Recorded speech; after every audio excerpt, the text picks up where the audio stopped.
Good morning students.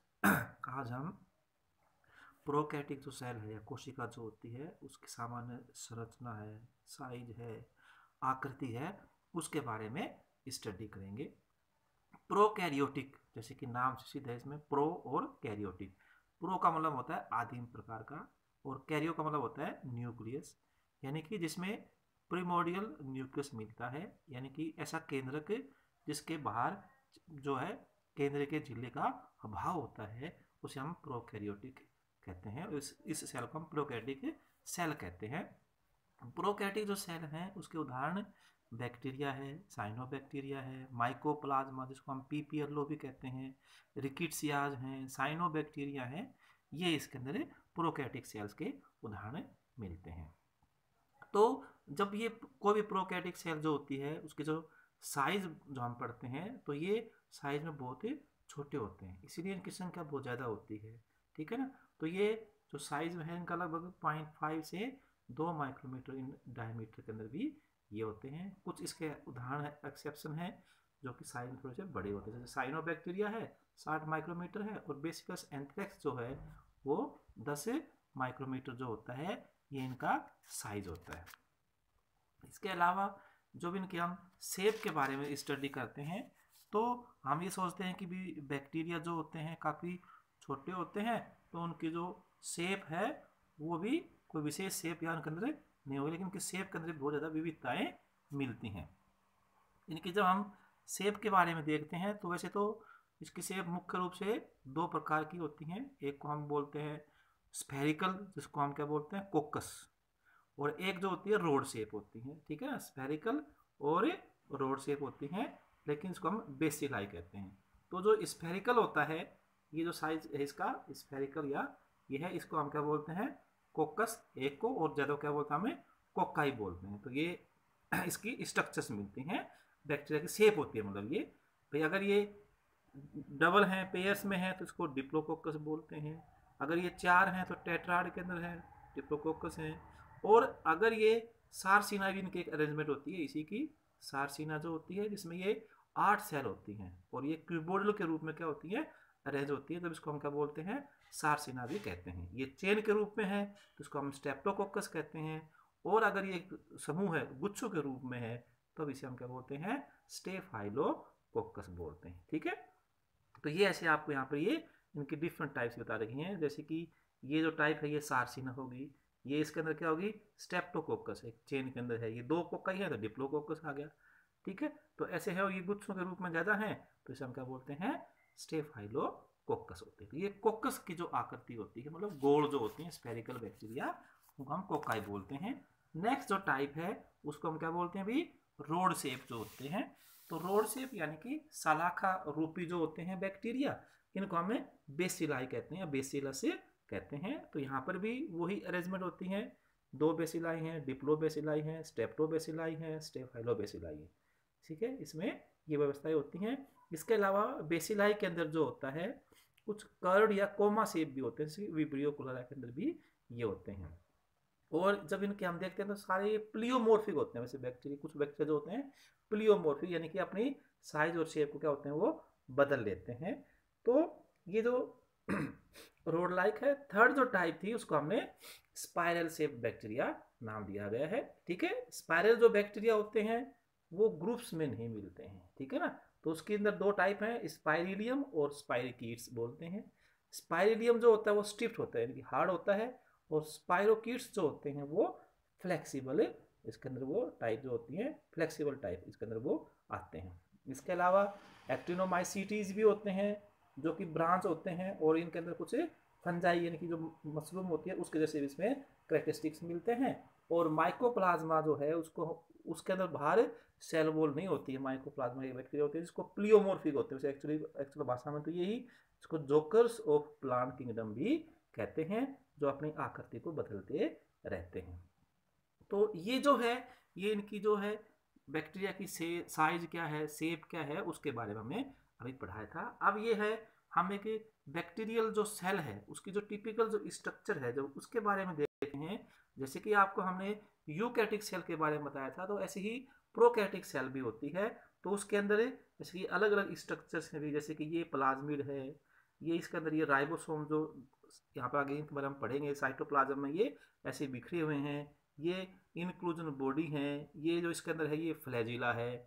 और जब इसकी हम ये जो स्ट्रक्चर हैं इसके बारे में देखते हैं, तो ये जो स्ट्रक्चर है इसके अंदर ये जैसे सबसे बाहर ये कैप्सूल है, फिर ये सेल वॉल है, और अंदर क्या है ये प्लाज्मा मेम्ब्रेन है, ये प्लाज्मा मेम्ब्रेन है, फिर सेल वॉल और फिर कैप्सूल या स्लाइम लेयर भी कहते हैं। इनकी अरेंजमेंट कैसी होती है वो भी आपको हमें अभी पढ़ाएंगे। तो ये एक इसकी स्ट्रक्चर है जिसके चारों तरफ ये पाइलस या फिम्ब्रिये भी होते हैं जो कम होते हैं, और फ्लैजिला जो होते हैं वो एक ही होता है, मतलब वीपलाई यानी कि चाबुक के जैसी स्ट्रक्चर से मिलती हैं। तो हम जब बैक्टीरिया की जो स्ट्रक्चर के बारे में पढ़ते हैं कोई प्रोकैरियोटिक सेल के बारे में, तो एक्सटर्नल और उसके अंदर क्या आती हैं उपांग जो है अपेंडेजेस हैं, फ्लैजिला है, ठीक है भी, ये फ्लैजिला है, ये पिलाई है, ये इसको पाइलस भी बोलते हैं, ये फिम्ब्रिये भी हैं, फिर ये ग्लाइकोकैलिक्स जो है ये बाहर मिलती है, ठीक है ना। इसके अंदर दो भाग आते हैं, कैप्सूल और स्लाइम लेयर, ये आपको पढ़ाएंगे। सेल एनवलप जो होती है उसमें प्लाज्मा मेम्ब्रेन और सेल वॉल आती है, और इंटरनल जो होती है इसके अंदर जो स्ट्रक्चर है, जब हम बैक्टीरिया देखे हैं जो पीछे डायग्राम बताया था उसमें वही है। पहले तो मैट्रिक्स साइटोप्लाज्म आता है, उस साइटोप्लाज्म में राइबोसोम है, इंक्लूजन्स हैं, तो न्यूक्लियोइड है, और कुछ एक्टिन साइटोस्केलेटन जो है ये यहाँ पर मिलती हैं। तो ये इसकी एक स्ट्रक्चर जिसको हम जब देखते हैं तो उसमें ये चीज़ें आती हैं, ठीक है भी। तो सबसे पहले हम जब इसके बारे में कुछ थोड़ा बहुत और बताते हैं प्रोकैरियोट्स के बारे में, ठीक है। प्रोकैरियोट्स जो होते हैं जैसे कि आपको बताया कि उनमें एक वेल डिफाइंड न्यूक्लियस नहीं होता है, और इनके न्यूक्लियस जिस रीजन में जो क्रोमोसोम रहता है उसे हम न्यूक्लियोइड कहते हैं, ठीक है, जिसमें एक सिंगल क्रोमोसोम होता है, डबल स्ट्रैंडेड होता है, वो वहाँ पर रहता है। और आर्कियल जो मेम्ब्रेन होती है उसके अंदर जो है फैटी एसिड जो होते हैं वो एक प्रकार के होते हैं, इसको हम आइसोप्रीन जो बोलते हैं उसके डेरिवेटिव होते हैं, और इसलिए वो वहाँ पर विषम जो परिस्थितियाँ होती हैं उसके अंदर भी क्या होता है अपने आप को वो आराम से रख सकते हैं इसकी वजह से ही, ठीक है। और ये मोनोलेयर भी होती हैं ना कि बाइलेयर भी होती हैं, कुछ आर्कियल मेम्ब्रेन्स जो होती हैं, ठीक है। तो ये इनके अंदर ये आती हैं, ग्राम पॉजिटिव बैक्टीरिया होते हैं, ग्राम नेगेटिव बैक्टीरिया हैं, इसके बारे में हम आगे और भी पढ़ेंगे। ये जो बैक्टीरिया इसमें एक बायोफिल्म मिलती है, मतलब कुछ के अंदर क्या होते हैं बायोफिल्म बनने में काम आता है, जैसे एक स्लिम सा सब्सटेंस होता है जिससे कि जो बैक्टीरिया कॉलोनी जो होती हैं वो किसी भी सरफेस के साथ अटैच हो जाती हैं, और वो उन्हें किसी भी एंटीबायोटिक केमिकल या और जो भी हैजर्डस सब्सटेंस है उससे वो उनकी प्रोटेक्शन करती है, उससे बचाव करती है। ये क्या होती है बायोफिल्म होती है। तो हम अब इसके अंदर सबसे पहले जो है इनकी सेल वॉल है उसके बारे में स्टडी करेंगे। तो सेल वॉल जो होती हैं, जो सेल वॉल है भी ये इसका जब हम स्टडी करते हैं तो इसके आधार पर बैक्टीरिया की दो टाइप होती, और वो जो टाइप है सबसे पहले ग्राहम स्टेन नाम का वैज्ञानिक था जिसने डिफरेंशियल स्टेनिंग की थी, और उस डिफरेंशियल स्टेनिंग के आधार पर यह पता लगा कि जो बैक्टीरिया हैं वो ग्राम पॉजिटिव हैं और ग्राम नेगेटिव हैं, जो दो प्रकार के क्या होते हैं वो बैक्टीरिया जो होते हैं मिलते हैं, ठीक है। तो ये ग्राम स्टेन ने की थी, ठीक है, पॉजिटिव और नेगेटिव के लिए। तो इसके लिए ग्राम स्टेन ने क्या किया था कि जैसे कि आपको यहाँ पर दिखाया गया भी कि सबसे पहले ये क्रिस्टल वोयलेट है जिसका रंग क्या होता है पर्पल कलर का होता है, और ये हमारे पास ये पॉजिटिव बैक्टीरिया कैसे दर्शाते हैं और ये नेगेटिव है। जब इससे हम कलर करते हैं शुरुआत में तो दोनों प्रकार के बैक्टीरिया में पर्पल कलर आ जाता है। फिर हम इसके ऊपर आयोडीन सॉल्यूशन डालते हैं। ये जो आयोडीन है ये एक मोर्डेंट के रूप में काम करता है। ये मोर्डेंट का मतलब क्या होता है कि जो इस डाई को जो है उसकी सेल के साथ अटैच कर दे, उसको चाहते चिपका दे जाएंगे, ठीक है ना, मोस्ट वो है। तो ये इस प्रकार ये यहाँ पर मोर्डेंट के रूप में आयोडीन लग गई। फिर हमने इसको डीकलराइज करेंगे यानी कि अल्कोहल से वॉश करते हैं, तो एक प्रकार के बैक्टीरिया से पर्पल रंग हट जाता है यानी कि वो कलरलेस बन जाते हैं, और एक प्रकार के बैक्टीरिया में वो कलर रहता है। और फिर इसको हम लोग काउंटर स्टेन करते हैं सैफ्रनिन के साथ, तो जिसमें कलर हट गया था वो लगभग रेड रंग की आप ऐसे क्या होते हैं अपने आप को वो दर्शाती हैं, तो उन्हें हम क्या बोलते हैं ग्राम नेगेटिव, और ये क्या थी ग्राम पॉजिटिव है। तो ये ऐसा क्यों होता है क्योंकि इनकी जो सेल वॉल है उसमें डिफरेंस होता है। ग्राम नेगेटिव की जो सेल वॉल होती है वो काफ़ी कॉम्प्लेक्स होती है, और ग्राम पॉजिटिव की जो होती है वो सिंपल होती है, और उसमें जो डाई होती है जब उसको हम डीकलराइज करते हैं तो वहाँ से वो नहीं हटती है, जबकि ग्राम नेगेटिव की जो डाई है वहाँ से वो हट जाती है। तो इस प्रकार जो है ये ग्राम ने जो ये स्टेनिंग की थी, इसके आधार पर दो प्रकार की बैक्टीरियल सेल वॉल आई थी। ग्राम पॉजिटिव और ग्राम नेगेटिव है। तो जब हम इस सेल वॉल को देखते हैं भी, तो पॉजिटिव के अंदर तो क्या होता है कि ये प्लाज्मा मेम्ब्रेन है और इसके बाहर एक मोटी सी लेयर मिलती है जिसे हम क्या बोलते हैं, पेप्टाइडोग्लाइकन। ठीक है, हाँ ये जरूर है कि प्लाज्मा मेम्ब्रेन और पेप्टाइडोग्लाइकन के बीच में कुछ स्पेस है। ठीक है ना, ये स्पेस दिखा रखे हैं जिसको हमें पेरीप्लाज्मिक स्पेस कहते हैं। ग्राम नेगेटिव जो होते हैं उसके अंदर क्या होता है कि ये प्लाज्मा मेम्ब्रेन है और इसके अंदर प्लाज्मा मेम्ब्रेन और ये फिर बीच की जो लेयर है ये पेप्टाइडोग्लाइकन की लेयर है, पतली सी लेयर है, और इसके बाहर जो है ये इसके अंदर लिपोपोलीसेकेराइड की एक स्ट्रक्चर मिलती है और इसमें पेरीप्लाज्मिक स्पेस जो होता है वो बहुत ज्यादा होता है। ये बीच में जो है ये पूरा क्या है, ये पेरीप्लाज्मिक स्पेस है, इधर भी और इधर भी है। तो ये ग्राम पॉजिटिव और नेगेटिव एक आपको ऐसी जो स्ट्रक्चर है सेल वॉल की वो आपको ऐसे दिखाते हैं। इसके अलावा इसकी जो सेल वॉल है उसके अंदर और क्या क्या स्ट्रक्चर्स आती हैं वो आपको बता देते हैं।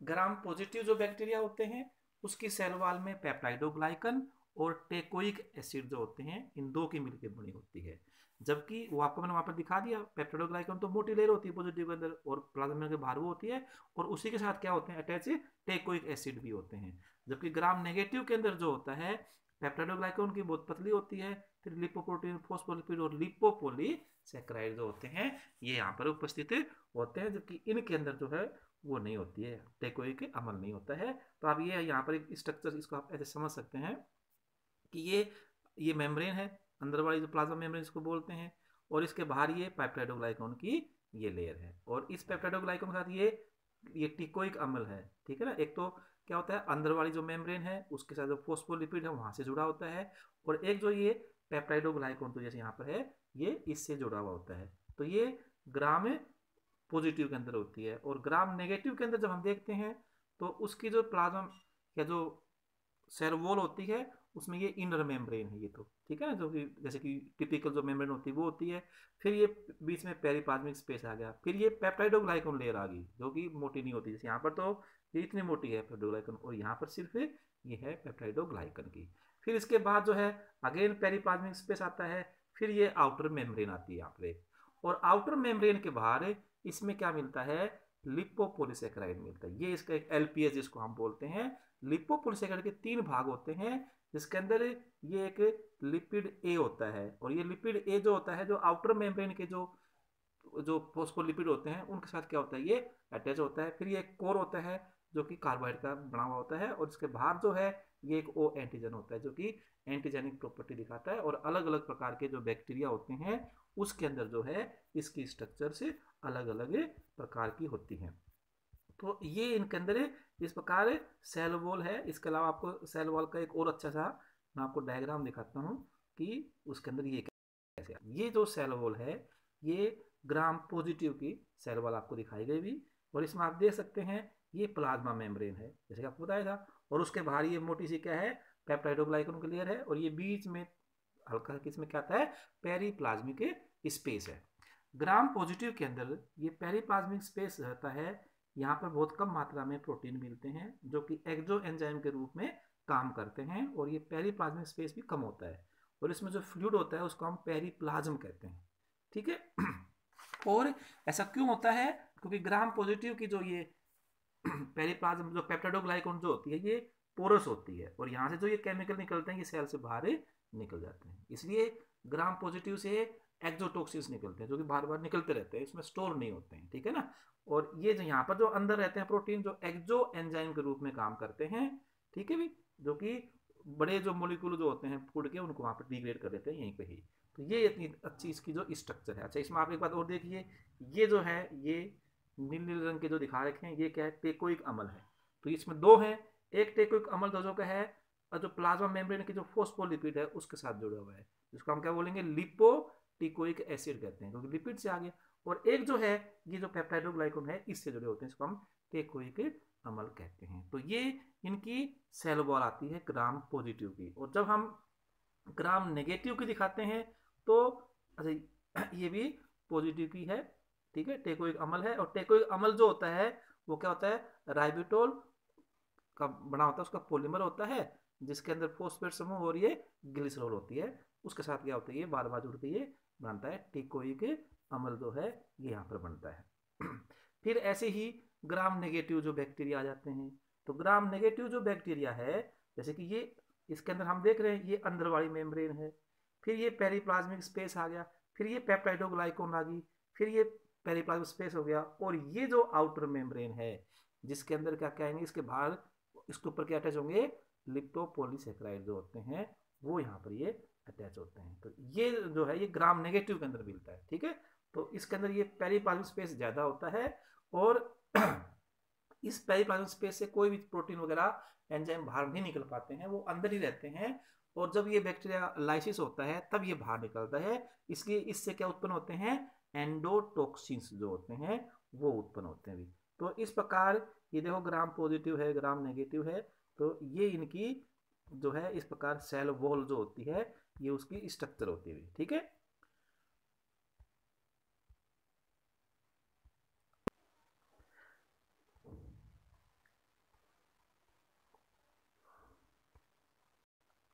अब हम जो ये ग्राम पॉजिटिव ये पेप्टाइडोग्लाइकोन जो होता है वो क्या बना होता है, वो तो हमें आपको बताया रखा है।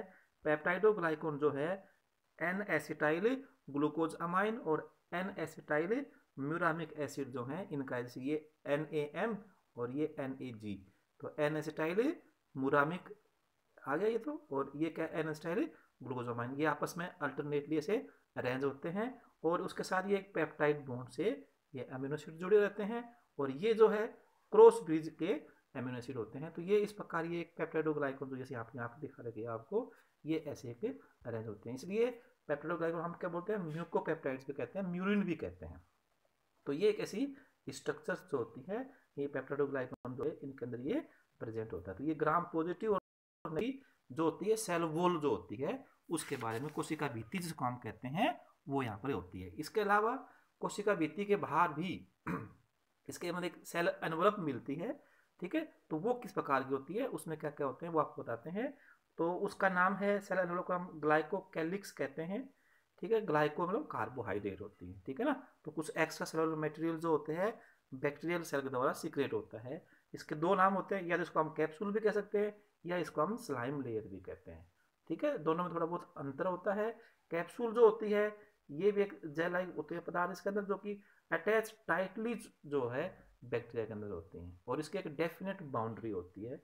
जबकि जो स्लाइम लेयर होती है वो लूजली होती है और can be easily wash off होती है। तो इसको हम इस डायग्राम के रूप में दिखा सकते हैं। तो ये सेल वॉल के बाहर एक स्लाइम लेयर अगर मिलती है जो कि लूजली बाउंड है, और ये जो कैप्सूल है ये बिल्कुल क्या होती है इसमें टाइटली बाउंड होती है, ठीक है। और ये कैप्सूल है या जो स्लाइम लेयर है इससे क्या क्या एडवांटेज होते हैं, बैक्टीरिया को प्रोटेक्शन देते हैं भी, ये उसको डेसिकेशन है या कोई भी और है उससे क्या होता है इनको प्रोटेक्शन मिलता है। दूसरा जो है ये एक एंटीजेनिक भी होते हैं, ठीक है। यानी कि ये जो एक प्रकार के हमारी बॉडी के अंदर इम्यून सिस्टम जो होता है उसको एक्टिव करते हैं, और वैक्सीन प्रिपरेशन के अंदर भी ये काम आते हैं, आइडेंटिफिकेशन में भी आते हैं, एंटीबायोटिक के बैरियर के रूप में भी ये काम करते हैं, कुछ खाद्य पदार्थों का संग्रहण भी होता है इसके अंदर, ठीक है ना। तो ये इस प्रकार क्या होती है, ये होती है। और एंटीजेनिक जो इसकी प्रॉपर्टी होती है इसको हम सीरोलॉजिकल जो टेस्ट होते हैं उसमें इस कैप्सूल का बहुत ज़्यादा महत्वपूर्ण रोल आता है, ठीक है भी। तो ये कैप्सूल या स्लाइम लेयर होती है, तो दोनों में अंतर आ गया। लगभग सेम स्ट्रक्चर की है, लेकिन उनकी क्या है मतलब कैप्सूल तो क्या होते हैं टाइट के पैक होती है और ऑर्गेनाइज स्ट्रक्चर होती है, जबकि स्लाइम लेयर जो होती है वो इतनी ऑर्गेनाइज स्ट्रक्चर नहीं होती है और लूजली बाउंड होती है, इसको हम इजीली वॉश ऑफ कर देते हैं। फिर इस बैक्टीरिया के बाहर आपको हमने दिखाए थे कुछ पिलाई हैं, कुछ फ्लैजिला हैं, ये मिलते हैं। तो पिलाई जो हैं बहुत ज़्यादा संख्या के अंदर मिलती हैं। पिलाई इसको सिंगुलर क्या बोलते हैं हम, पाइलस भी कहते हैं। और ये ग्राम नेगेटिव बैक्टीरिया के अंदर भी मिलते हैं, ठीक है। मोस्टली जो होते हैं उसी के अंदर मिलते हैं। हेयर लाइक जो स्ट्रक्चर्स होते हैं प्रोटीन के होते हैं और ये आते हैं, ठीक है। पिलाई ज़्यादा होते हैं, और फिम्ब्रिया जो हम आगे पढ़ेंगे वो संख्या में कम होते हैं, ठीक है। टाइप्स ऑफ पिलाई जो होते हैं, पिलाई कितने प्रकार के होते हैं, एक तो अटैचमेंट पिलाई जो बैक्टीरिया को दूसरे से अटैच करने में आते हैं, और एक सेक्स पिलाई होते हैं जो कि इनको बैक्टीरिया को रिप्रोडक्शन में जो है हेल्प करते हैं, तो वो भी अटैचमेंट में ही काम आते हैं। ठीक है, फिमरे भी जो होते हैं वो भी एडेशन केंद्र में काम आते हैं, और ये बायोफिल्म बनाते हैं। आपको मैंने पहले बताया था ना, बायोफिल्म जो होते हैं वो इन फिमरे वजह से होती है। फ्लैजिला जो होते हैं ये एक बड़े स्ट्रक्चर के रूप में होते हैं, एक ही मोस्टली एक होता है या कुछ किसी में ज़्यादा होते हैं, फ्लैजिला होते हैं। और ये चाबुक के जैसे क्या होती है, संरचना होती है, बड़ी होती हैं, और उसके अंदर मोटिलिटी जो होती है बैक्टीरिया वगैरह के अंदर जो भी प्रोकैरियोट होती हैं उनके अंदर इन्हीं से क्या होते हैं, वो अपने आप को मूवमेंट दिखाते हैं। तो ये जो इसकी स्ट्रक्चर हैं, वैसे तो ये ग्राम पॉजिटिव और ग्राम नेगेटिव के अंदर इसके अंदर अलग अलग प्रकार की इसकी ये स्ट्रक्चर होती है। तो ये ऐसे ये इनकी ये स्ट्रक्चर है, ये बेसल बॉडी है, और ये इसका ये है, इसके 3 भाग होते हैं, फिलामेंट है, हुक है, ठीक है ना, और ये फिर बेसल पार्ट होता है इनके अंदर, ये दिखाए गए हैं। ठीक है, ये हुक है, ये हुक है, ये फिलामेंट है, और ये इसके अंदर बेसल पार्ट होते हैं। बेसल पार्ट के अंदर भी इसके अंदर अलग अलग क्या होती है, इसके अंदर रिंग्स होती हैं, ठीक है, जो उसके अंदर वहाँ पर जुड़ी हुई रहती है। तो फिलामेंट जो है ये इस बैक्टीरिया से बाहर यानी प्रोकैरियोट से बाहर जो वातावरण होता है वहाँ पर रहता है, ठीक है, और जो कि फ्लैजिलिन प्रोटीन का बना होता है। और इसके अंदर भी जो इस फ्लैजिला जो स्ट्रक्चर होती है यूकैरियोट से बिल्कुल अलग होती है। यहाँ पर 9+2 जो अरेंजमेंट है वो नहीं होती है, ठीक है। और हुक जो होता है ये इस फिलामेंट को और बेसल काय जो होती है उनको आपस में जोड़ने के काम में आता है ये। और हुक के बाद आती है ये बेसल काय भी होती है, बेसल बॉडी जो होती है ये इनके अंदर आती है। तो ग्राम नेगेटिव के अंदर जो होता है इस बेसल बॉडी के अंदर क्या होती है, एल पी और MS रिंग्स होती है, वो यहाँ पर ये प्रेजेंट होती हैं, ठीक है। तो ये फ्लैजिला होता है। फ्लैजिला जो होते हैं इतने क्या होते हैं किसी भी बैक्टीरिया में, उसके आधार पर इनकी अलग अलग आती हैं, जैसे आपको ये बता रखे भी, हुक्ड और कर्व एरिया है, ठीक है, फिर बेसल एरिया है, इंटरनल जो होता है फ्लैजिला जो होती है प्लाज्मा मेम्ब्रेन और सेल वॉल के साथ ये अटैच करता है। ग्राम नेगेटिव जो होता है उसमें 2 पेयर्स ऑफ रिंग होते हैं, आउटर पेयर जो होता है आउटर मेम्ब्रेन और पेप्टाइडोग्लाइकन के अंदर मिलता है, और इनर जो होता है वो इनर मेम्ब्रेन के अंदर होती है। और ग्राम पॉजिटिव के अंदर क्या होता है, इनर पेयर ही प्रेजेंट होता है, जिसको हम MS पेयर जो बोलते हैं वो होता है, ठीक है। जैसे ये है ना ये, तो यहाँ पर जो है ग्राम नेगेटिव के अंदर जो है ये 2 और ये रिंग्स के रूप में मिलते हैं, आउटर मेम्ब्रेन जो है और ये इंदर वाले में। तो ग्राम पॉजिटिव में सिर्फ ये ही मिलता है, ये नहीं मिलते हैं, ठीक है। तो ये इसके अंदर जो फ्लैजिला है उसकी जो स्ट्रक्चर है उसके अंदर आती हैं। और फ्लैजिला मोनोट्राइकस एक ही फ्लैजिला होता है। लोफो, लोफो का मतलब क्या होता है, झुंड समूह, ये भी एक साइड में हो सकता है। एम्फी का मतलब दोनों, दोनों में है। पेरिट्राइकस का मतलब चारों तरफ, और एट्राइकस का मतलब क्या होता है जिसमें फ्लैजिला नहीं होते हैं। तो ये फ्लैजिला और ये जो फ्लैजिला होते हैं इनके भी इनके काम होते हैं, ठीक है भी। और इसको मोस्टली जो होती हैं मूवमेंट में जो होती हैं ये आती हैं। कुछ बैक्टीरिया के अंदर जो होती है सेल वॉल अपसेंट होती है, जिनको हम एल फॉर्म्स बोलते हैं, जो कि लिस्टर इंस्टीट्यूट जो है जहाँ पर ये खोज की थी इसका नाम क्या पड़ा है, एल फॉर्म्स पड़ा है। ये प्रकार के बैक्टीरिया ये होते हैं जिसके अंदर सेल वॉल लाइफ साइकिल में नहीं बनती है, कोई भी म्यूटेशन हो जाती है या किसी भी केमिकल के द्वारा एंटीबायोटिक द्वारा क्या होती है सेल वॉल नहीं बनती है, तब उन्हें हम क्या बोलते हैं भी एल फॉर्म्स कहते हैं, ठीक है। एल फॉर्म्स ये आती हैं, तो ये इसके अंदर आती हैं। तो ये जो है बैक्टीरिया की स्ट्रक्चर थी। फिर बैक्टीरिया के अंदर एक और स्ट्रक्चर मिलती है मीजोसोम्स, क्योंकि इनकी जो प्लाज्मा मेम्ब्रेन होती है वो अंदर की साइड में जो है इनफोल्ड होके एक स्ट्रक्चर बनाती है, जिसे क्या बोलते हैं हम भैया, में मीजोसोम जो है ये यहाँ पर बनाए गए हैं, ठीक है। और ये फोल्डिंग है, इंटरनल पाउच होती है, सरफेस एरिया ये बढ़ा देते हैं। और ग्राम पॉजिटिव जो बैक्टीरिया है उसके अंदर मीजोसोम ज़्यादा होती है, ठीक है। नेगेटिव के अंदर बहुत कम होती हैं। मीजोसोम्स के क्या क्या कार्य होते हैं, सेल वॉल का सिंथेसिस यहीं पर होता है। और क्रोमोसोम जब अलग होते हैं तो उनको डॉटर सेल में भी यही गाइड करते हैं, किस डॉटर सेल में कौन कौन से कैसे कैसे वो जो क्रोमोसोम है वो वहाँ पर जाते हैं। तो ये जो चीज़ हम पढ़ रहे हैं मीजोसोम, अब ये कहाँ पर आ गया, इसका साइटोप्लाज्मिक जो मैट्रिक्स है ये भी उसके अंदर तक ही इनका होती हैं। फिर उसके अंदर जो होता है इनके अंदर न्यूक्लियोइड भी मिलता है। न्यूक्लियोइड जो होता है इनका जो क्रोमोसोम होता है उसको हम न्यूक्लियोइड कहते हैं, क्योंकि ये जिस क्षेत्र में ये मिलता है वो न्यूक्लियोइड होता है। और इस न्यूक्लियोइड के अंदर क्या होता है, न्यूक्लियर मेम्ब्रेन नहीं होती है, इसमें एक सिंगल सर्कुलर डबल स्टैंडर्ड जो होता है DNA होता है, ये इस न्यूक्लियर के अंदर मिलता है। और इस मुख्य क्रोमोसोम के अलावा भी बैक्टीरिया में ये और एक्स्ट्रा न्यूक्लियर क्रोमोसोमल डीएनए मिलता है, जिसको हम प्लाज्मिड कहते हैं। प्लाज्मिड भी सर्कुलर भी हो सकता है और लाइनियर भी, लेकिन लगभग जो होते हैं ये सर्कुलर प्रकार के ही मिलते हैं। प्लाज्मिड जो होते हैं वो इनके अंदर कोई विशेष काम तो नहीं करते हैं, लेकिन उसमें लगभग 30 जीन्स मिलते हैं प्लाज्मिड में, और वो उनको एक एडवांटेज के रूप में उनके लिए होते हैं। लेकिन अगर जिसमें प्लाज्मिड नहीं है, इसका मतलब ये नहीं कि वो बैक्टीरिया जीवित नहीं रह सकता, उनके लिए आवश्यक नहीं होता है। तो प्रोकैरियोट्स के अंदर मेन डिफरेंस जो आता है वो इनका न्यूक्लियस के अंदर ही आता है, क्योंकि इनमें एक वेल ऑर्गेनाइज न्यूक्लियस का अभाव होता है। कोई भी न्यूक्लियर झिल्ली यहाँ पर नहीं मिलती है। तो इसके अंदर जो ये एरिया होता है जहाँ पर ये क्रोमोसोम होता है, ये सिंगल क्रोमोसोम होता है, इसलिए हैप्लॉइड भी होते हैं ये, तो उसे हम ये बोलते हैं। सेल मेम्ब्रेन तो टिपिकल स्ट्रक्चर है, जो भी सभी प्रकार के जो जीव होते हैं उनमें लगभग वही जो सेल मेम्ब्रेन होती है वैसी स्ट्रक्चर आती है। ये आपको मैंने कैप्सूल के बारे में पहले बताया था, इसमें थोड़ा और स्पष्ट बता रखा है। एंटी फैगोसाइटिक एक्टिविटी होती है, कुछ बैक्टीरिया जो होते हैं जो हमारी बॉडी में एंट्री करते हैं, तो फैगोसाइटिक सेल उसको इनगल्फ कर लेती है उसको तोड़ने के लिए, लेकिन ये कैप्सूल जो होती हैं ये उस प्रक्रिया को रोक देती हैं। जैसे कि माइकोबैक्टीरियम ट्यूबरकुलोसिस है, टीबी वाला जो होता है वो अपने आप को वहीं पर अंदर ही रख देता है, तो उसका ये नहीं हो पाता है। एंटीजेनिसिटी जो आपको मैंने पढ़ाया था तो सीरोलॉजिकल टेस्ट में वो काम आते हैं। अटैचमेंट में, एडेसेंस में, रेजिस्टेंस टू डाइंग तो होता ही है। सीरोटाइपिंग जो बैक्टीरिया होते हैं ये आते हैं। इसके अलावा बैक्टीरिया के अंदर कुछ इनक्लूजन बॉडी या ग्रेनुलीज मिलती हैं, जिसको हम स्टोरेज बॉडीज भी कहते हैं। और ये जो ग्रेनुलीज होते हैं इसमें ऑर्गेनिक और इनऑर्गेनिक जो होते हैं दोनों मोलिक्यूल जो होते हैं यहाँ पर बोलते हैं। और ये मुख्य रूप से क्या होती हैं, वेस्ट का या फूड जो ये करते हैं स्टोरेज के रूप में क्या होते हैं ये काम आती हैं, रिजर्व जो करने के काम आते हैं। ठीक है भी, तो ये इंक्लूजन्स या जो ये होती हैं ये स्टोरेज के लिए आती हैं। कार्बन कंपाउंड है, इनऑर्गेनिक सब्सटेंस होती हैं, एनर्जी है उसको स्टोर करते हैं। और एक ये बैक्टीरिया का ऑस्मोटिक जो प्रेशर होता है उसको भी कम कर देते हैं, क्योंकि स्टोरेज में क्या होता है कई मॉलिक्यूल आकर इकट्ठे मिल जाते हैं, तो उससे उसकी ऑस्मोलैरिटी क्या होती है कम हो जाती है। ठीक है, तो ये इसके अंदर भी काम आते हैं।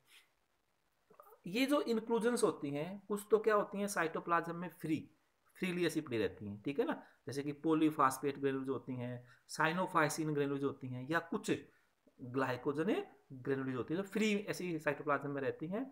जबकि कुछ जो इंक्लूजन्स होती हैं, जो ये इन बॉडीज जो होती हैं, ये एक प्रोटीन सिंगल लेयर जो है मेम्ब्रेन के द्वारा कवर होती है, जो कि 2 से 4 नैनोमीटर थिक होती है।